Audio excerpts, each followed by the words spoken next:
a lot of my conversations steer towards supply chain and blockchain. And in North America, talking to companies, and there is still that pushback when they hear blockchain. It's almost like a taboo word. They think that Bitcoin sort of like scam that people think about. Where in China, they're so far beyond that. They know that Alibaba has put billions of dollars into blockchain research. They know that blockchain is like the next big thing in a sense, and it's an easier topic to bring up and discuss with anybody. All business owners, they've heard of it. They know what's going on in general. So I just think China's just beyond where North America is right now technologically. It's just and like you say, I mean, people talk about Stripe or Apple Pay, but over there, it's like you say, it's default. So I mean, so I guess for people that don't know, why were you in China? Like, what was the reason for the trip? Yeah, I was invited actually to the United Nations Trade Facilitation Conference in Hangzhou. Real exciting stuff. When I got the invitation, it was one of those things where first thing comes to my mind, going to China, leaving my family. But for this, I 100% was excited and had to do it. And honestly, it was an amazing experience. I'm meeting delegates from all around the world.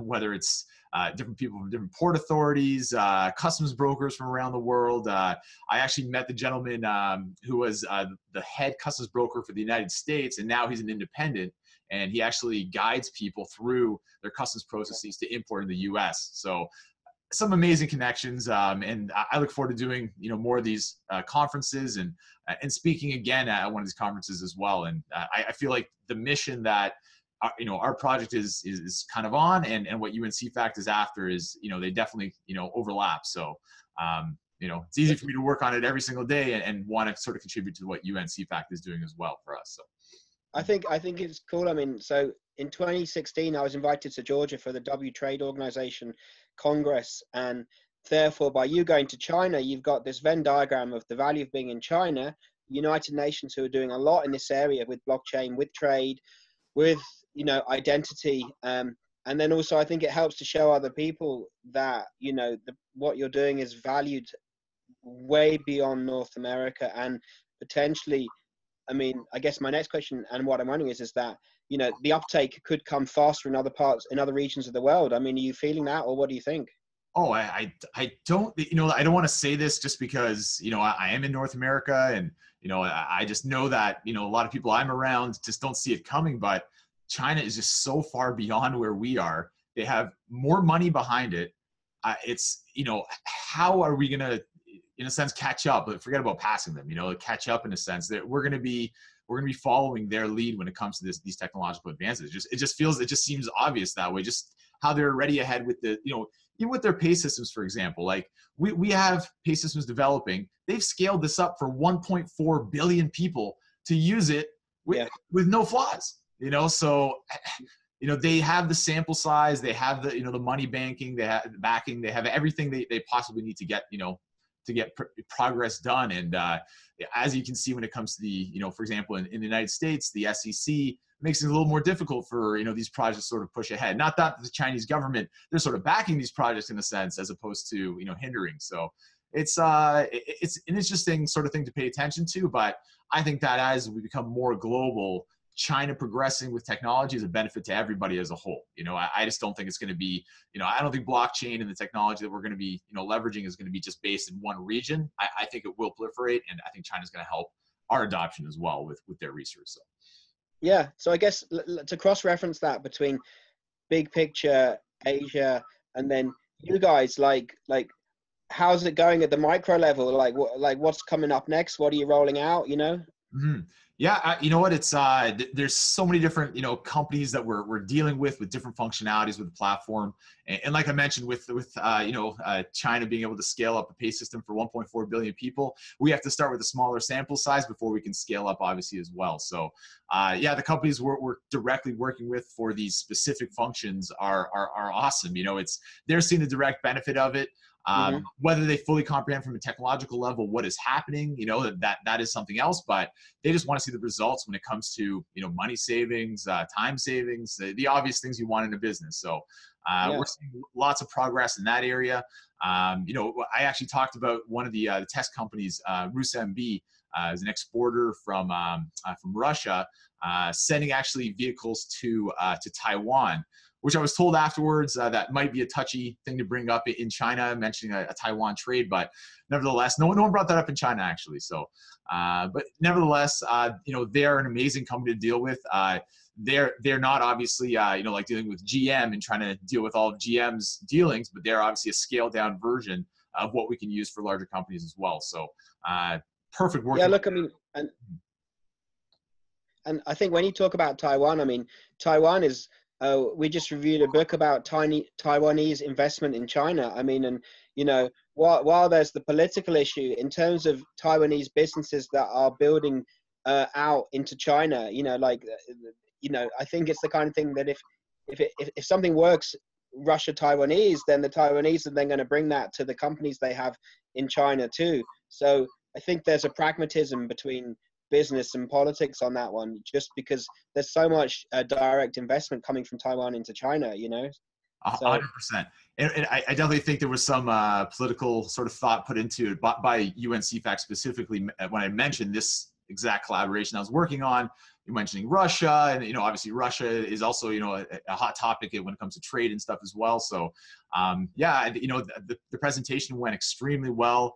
Obviously a lot of people had questions about the technology afterwards, and how we're progressing and who we're working with, and other collaborations as well. So I feel like this conference and future conferences as well, I'm going to make these contacts. I'm going to be continuing to work with for many years. So I think that's one of the best sort of like outcomes of so far this project is being a part of this UNCFAC effort. I can't even express how excited I am about it. So so I guess like looking at, say, to 3, 6, 9 months ahead, then what can we expect to see coming next in terms of your roadmap of what you want to get over the line first?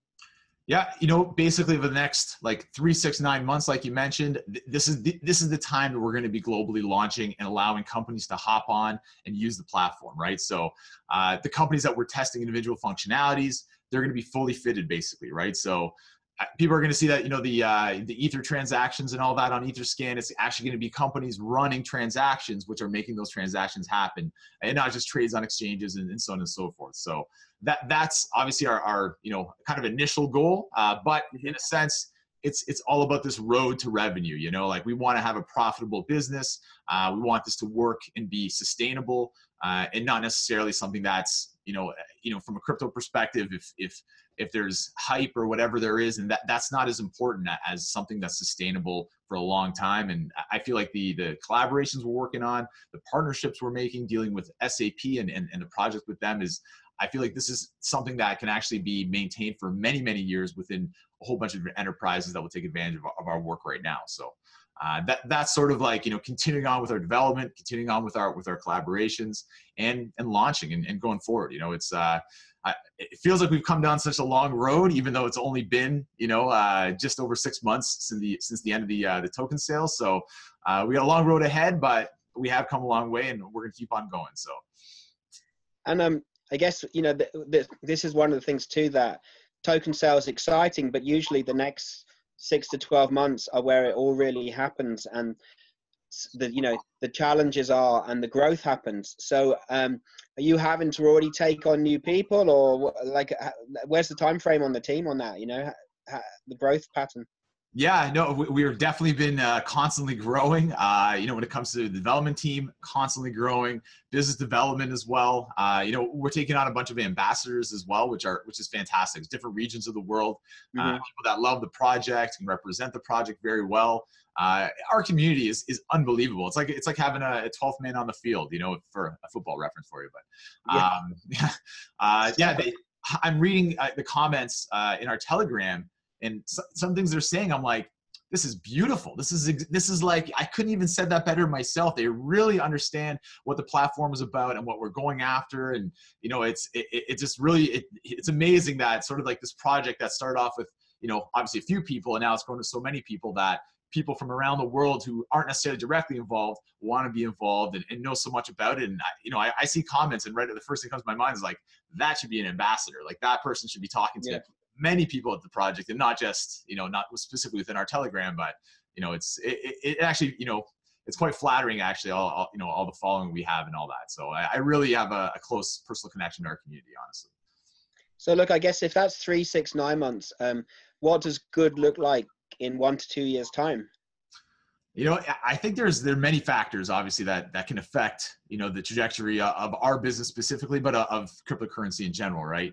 And honestly, if we just keep on pushing forward with the development, the business development, growing it out, adding on businesses, you know, really we don't know how fast those dominoes will fall once the first one falls. You know, Yeah.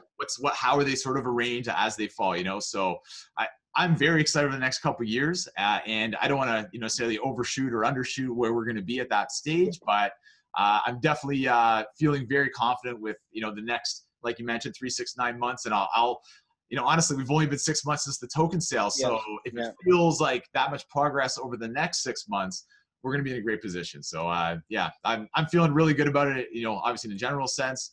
And that, once again, this is me feeling good in a market that's actually been seemingly at the bottom for as long as we can remember as well. So imagine how I'd feel in a great market as well. So yeah, I know things are going very well, you know, for us as a company, and you know, the market itself is not something that we're concerned with. So. Well, look, I mean, and I think it's that time where you're in the building stage anyway. So, you know, many of the most successful ICOs, they were a year building out after raising the funds. So then hopefully it means you can dial it down a little bit about where the price is at today or tomorrow, because it's a much, like, you can raise money fast, but you still need to build, you know, in normal real time. And I don't think any really strong project can build at the speed that you raise the funds. Like, it's just hard to do things right, but better to do it right and take time on it. Exactly, as opposed to cutting corners, and you know, those cut corners will cost you more in the long run, right? So definitely, you know, taking our time with our testing, and that's why I'm glad we've kept to our roadmap and have these, you know, transactions we're running and testing these functionalities at this point. And if we didn't have these functionalities right now, we'd say, listen, we're behind our roadmap, we won't be able to launch at this point. But feeling really good about it, and seeing, you know, great progress and, you know, great outcomes from our test partners. So yeah, that's basically it. You know, it's going to continue being this busy. I don't envision, you know, slowing down by any means over the next, like you mentioned, 6, 9. You know, they say for the first 5 years, you know, it's never going to stop. So let's hope it doesn't stop, because if it slows down, then I start to worry. You know, so I like them keeping at this pace, and everything pushes forward from there. So. And I guess from being in China, did you have any questions or insights from people about how they were looking at what you're doing that maybe were things you hadn't considered? Like, were they looking at it in any ways different to what, you know, your perspective? You know what, they always want to know, based on my background, you know what, when, you know, if you meet someone from another country, you want to know how things work over there. So they want to know from a North American perspective. A lot of my conversations, you know, are about supply chain specifically because of my background and expertise. So I had a ton of people asking me about lanes and channels, Canada, the States, Mexico, and the States, especially obviously with these, you know, it hasn't happened yet, but these new tariffs that are apparently going to come out, United States on China, the 25% hike, which is, you know, substantial. It's a hike or total. Actually, I'm not going to, you know, don't quote me on that, but yeah, that's, you know, definitely a concern over there. And, you know, they're in a sense jealous of, you know, the connection that we have being bordered and be able to ship into the States so easily. So yeah, they want to know how the customs process works. You know, honestly, they want to kind of increase their sales into Canada as well if they're going to have issues in the States. So yeah, it was really interesting to hear about how our politics are affecting them. And, you know, changing basically their business strategy. They know exactly, like, you know, when you talk to these executives, they know right off the bat how much of their exports are going to the States. It's not like, oh, let me check my numbers. They'll say it.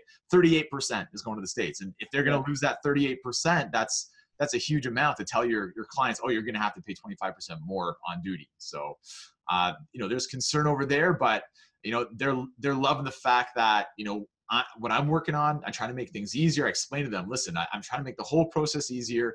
And they like that I have that perspective, because they kind of have a perspective on, you know, North American dealing that we make it a little bit more difficult. So that's definitely the opposite of what I'm trying to do. And I found that was, from their perspective, it seemed like they were refreshed by that. So I'm looking forward to going back. Honestly, I felt really, you know, it was one of those things where, like I mentioned, you're away from your family. It's hard to be away.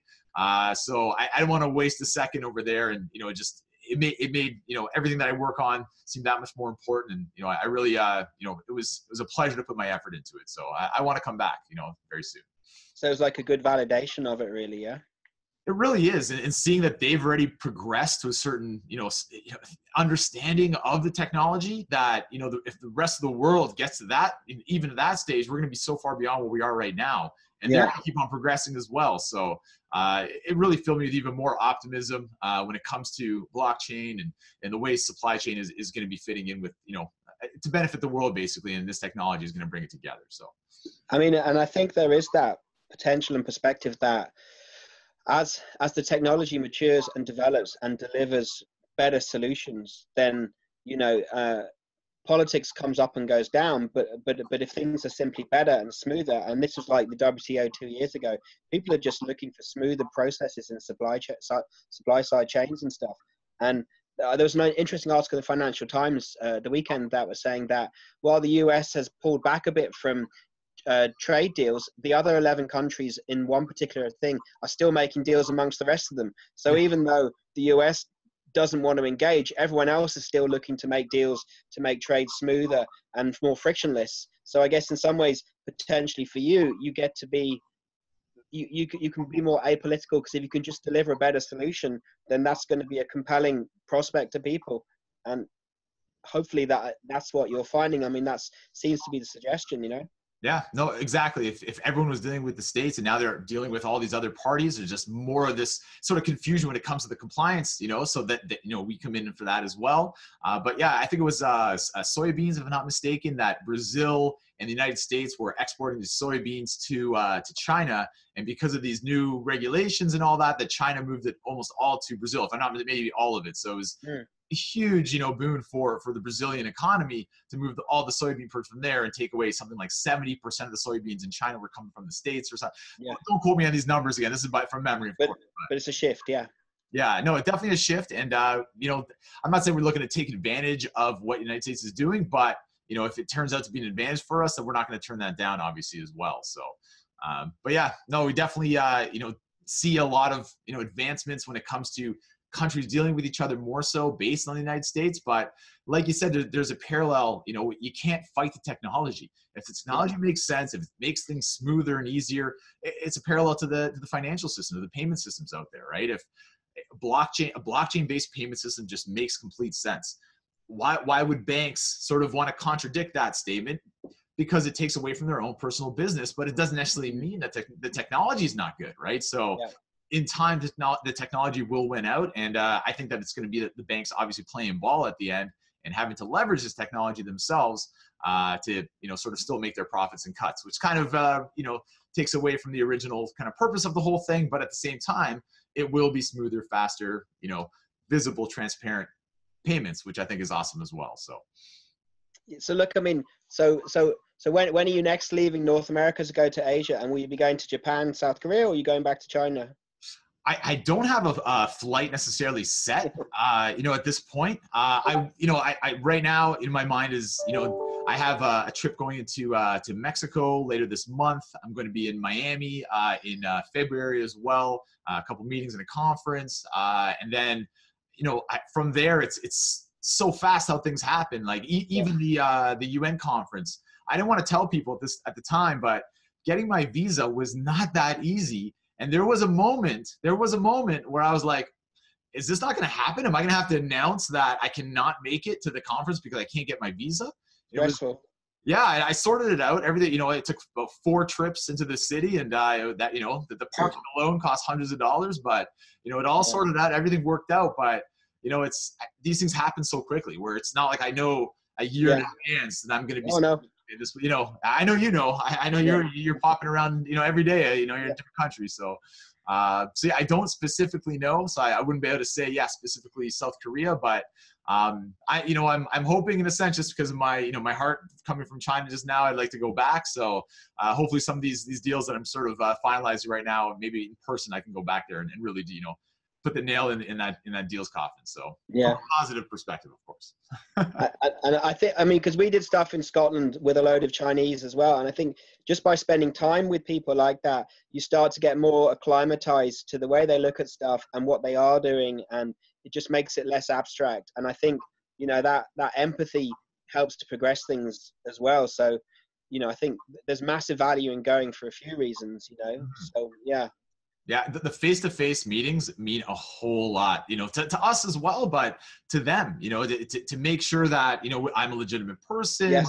You Yeah. know, it goes a long way, and really, it's, you know, you almost develop a, you know, almost like a personal relationship with them as well, that you're looking forward to seeing them again. You know, it really means a lot. So really, like, you know, I'm saying this to you, and we meet, you know, 100% of the time over video chat, and it's not as personal in a sense, but 90% of my meetings are over this as well. So, you know, I deal with it all the time, but I look forward to meeting you in person one day, sir. I promise you that this isn't the, you know, the extent of our relationship. We will physically meet in person one day, maybe at a conference, maybe in Ireland, maybe in China. You know, you never know.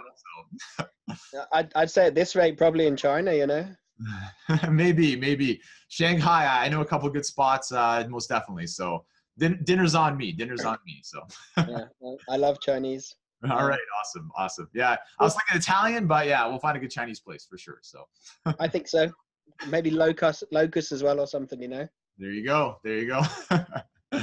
All right, Simon. Well, always great talking to you. And honestly, I could keep on going, but I know you're a busy man. I got lots of things to do as well. So we'll definitely do this again soon. And always appreciate you taking the time, sir.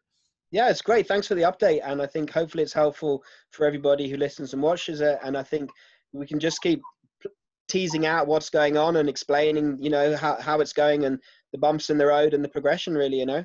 Exactly. And one thing I'll mention as well, we have a rolling AMA, because people have questions all the time, and it's hard for me to get to every single question. So we have a rolling AMA on Reddit. If you go to our Reddit, anybody has any questions for me or even for Simon or whatever, put any question down there, and I'll relay. If it's for Simon, if it's for Charlie, if it's for Roger, for anybody on the team, for Noam, for anybody, you know, feel free to ask questions, and you know, we will get to every single person. So it's easier that way as opposed to, you know, in a live chat where it might get, you know, pushed down. So Cool. But yeah, Simon, appreciate it again, buddy. Have a great day. Talk to you soon. Yeah, Thank you. enjoy. Okay, bye. Bye.